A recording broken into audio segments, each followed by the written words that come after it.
Man, what is happening, my YouTube family? It is your boy B New. I'm coming at you this morning. Just want to wish everybody happy Friday, TGIF, man. Positive vibes and peace and much love to everybody. But first things first, what I want to get into this morning is, I don't know if Frank Vogel, maybe I'm gonna put it like this. LeBron James probably was watching my video, so he called old Frank at practice yesterday.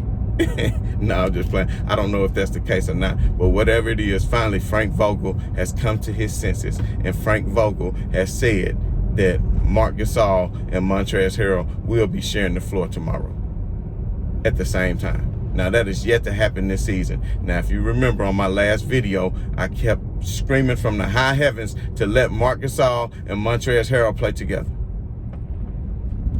I mean, it's not rocket science. You can line up Marc Gasol in the 5 spot. You can put Montrezl Harrell in the 4 spot. And then you can still start Kuzma, KCP, and Dennis. And by doing that, you can let Marc play defense at the 5 spot on the defensive end to match up with the size. But on the offensive end, let him play the 4 spot and let Trez play the 5 spot. That way Trez can get the offensive end fits. And then you're going to have 2 people that's capable of rebounding, 2 people that's playing down low, and then Marc on the offensive end can spread out to bring the other big man out of the paint to give Trez more room to operate and to gobble up rebounds and to allow floor spacing with KCP, Kuz, and Marc Gasol. So the thing is, and I quote this, Frank Vogel, now this was in practice yesterday. I think he was talking to a reporter from the LA Times. Frank Vogel said, well, we haven't had a need to up to this point play both of them together, but that's something we're going to go ahead and do, and I'm very excited to see how it's going to work out. He said you didn't have a need. Was you on the sidelines the other night when they was playing the Clippers? I mean, the damn Bucks? Did you not see how undersized Trez was, but let him out there? And like I said in the last video, when Marc came in the 4th quarter and immediately got a strip of Giannis, immediately got a block, he got an assist, got a couple of points, and got some things going, I was like, well, at the 6 or 7 minute mark, why not? When they kept cutting it down to 12 and 10 and 12 to 10, they kept going back forth, but it ended up fluctuating back up to 19 once you set Marc down. And I was screaming, please put Montrez and Marc together, and I've been saying it all season. It's not rocket science to let, you put Trez, why keep playing him at a center position when I don't feel he's capable of guarding most centers in the NBA because they're too big? Trez needs to play in that power forward spot, and he needs to be the backup to Anthony Davis once Anthony Davis is healthy.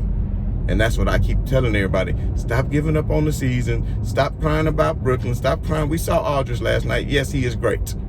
He is great. But in a small ball lineup, Aldridge against AD at center, who are you taking? Who are you taking? So I did want to touch on, Andre Drummond is going to be out tonight. He did not travel with the team to Sacramento. He actually is going to take at least 1 to 2 games off for the toe to heal up and for them to wrap it up to see, how well he can play on it, so he can get used to running up and down the floor and with the toe being wrapped the way it is. So he will be out definitely tonight because he did not travel.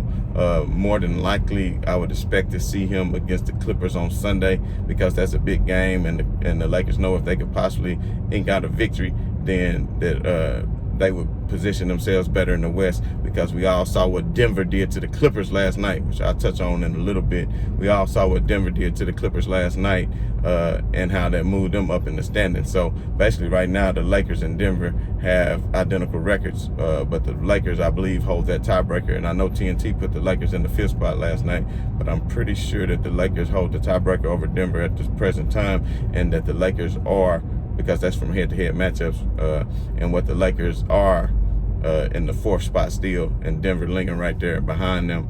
Now we know Dallas is 3 games out, so the Lakers, regardless, couldn't fall lower than the 6th seed unless Dallas catches up with them with 3 games in between them. So these games are very important tonight, games like this tonight. So without the presence of Andre Drummond, like I said, I don't know if Frank Vogel, he said that he is going to give them playing time together.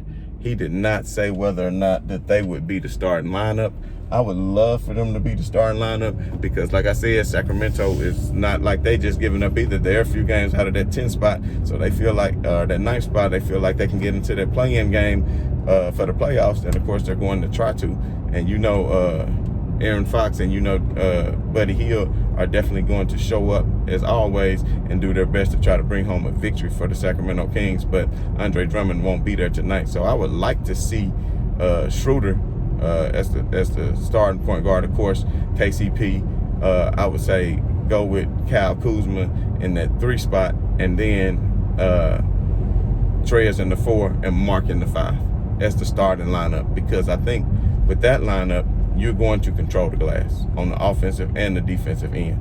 On the offensive end, Mark could play the 5 spot and Trez would play the 4 spot, and then Mark could be able to bring the bigger center out of the paint when he's playing on the offensive end by playing out in the perimeter. That's going to bring the big that's guard him out of that paint, and that's going to give Trez more opportunity to get rebounds. So that is going to be key. And then on the defensive end, Mark is going to play the 5, which means he can take on the other big that he needs to take on, and then Trez switch back on the defensive end, of course, and play the 4 spot with the player more to his size, and that's somebody he's more capable of defending. And then on the defensive end, no matter what the center is doing, if they bring a Mark out of the paint or whatever the case may be, depending on how it matches up, you'll still have a front court that's more than capable of taking opportunities away from the other team by hitting that defensive glass. So I don't know if that will be the starting lineup or not. I don't know if they have to announce it till later this afternoon, the potential starting lineup, because they have to do that with the odds makers and everything out in Vegas. So we shall see. But that is something that I'm glad Frank Vogel, I don't know if Jason Kidd or Lionel Hollins came and said, look, what are you doing? Or maybe the light finally opened up to Frank Vogel to where he can actually understand that it's not rocket science to put these 2 players together, and you sitting up here saying you haven't had a need for it yet. But see, that's what I've been telling everybody, and that kind of make me feel good, and I'm trying to be a modest person, but I've been saying this, and I'm by no means an NBA coach, no means even a collegiate coach, but at the same time, it's not rocket science to figure out, especially in the analytical era, why not try different lineups, especially if you come out losing so many games without LeBron James. But like I was telling everybody, the Lakers are so versatile. When fully healthy, they will be so versatile. I understand that Brooklyn probably is the most talented team with Kyrie, Kevin Durant, and Harden, because those are 3 amazing superstar talents. When you only got AD and LeBron, there's 2 amazing superstar talents. But the pieces and the puzzles that's around them, if they go out, that's why team sport is the most beautiful thing. If they go out and perform their roles correctly, and they trust and believe in one another, that is how they can beat the Brooklyn Nets, because defense wins championships. And with Anthony Davis and LeBron James fully locked in on the defensive end, and Schroeder fully locked in on the defensive end, then I don't think, when fully healthy, anybody will be able to beat the Lakers in a 7-game series. A lot of people talking about Denver, because Denver was looking real good last night with Aaron Gordon added to the lineup and Millsap relegated to the bench, and the way Jokic was finding him. You got to think about it. Jokic and Murray didn't even go off and have a big-time game, but yet they controlled the game pretty much. And I know the Clippers made it close at the end, but they pretty much controlled the game throughout the entire game. And people talking about worried about the Clippers. And I know Rondo didn't play. I know he didn't play, but don't get me wrong. Do you think that's really going to make that big of a difference when you're talking about a Jamal Murray, when you're talking about a Nikola Jokic? I'm just telling you all that if the Clippers have to mess around and play the Denver in the 1st and 2nd round, it's a wrap again. And Kawhi may just be out of here. But I'm just telling y'all, it is a wrap again. And then Victor Oladipo came together with the Miami Heat last night, and they was looking real, real good, and they brought home the victory. So I'm telling you, things are going to start to get interesting in the Eastern Conference. I really cannot wait for the playoffs to begin so we can see teams like Miami and Brooklyn, and of course even New York, if they make it. That'll be interesting just to see what they can do. We know they won't go too far, but it'll be great to watch. And then let's not to mention the Philadelphia 76ers, because I think, if I'm not mistaken, Joel Embiid is expected to be back either tomorrow or Sunday. So those couple of weeks went by quick. And then, as you all know, we saw LeBron James tweet out yesterday the picture of him in the workout room with his daughter. So he looking like he still, even with the boot on, is definitely hitting the weights and doing whatever conditioning he can. He probably cannot do too much cardio, so he'd still have to get back into game shape at some point. But this is LeBron James that we're talking about right now. This is LeBron James that we are talking about right now. So we're not worried about him getting too much back into game shape.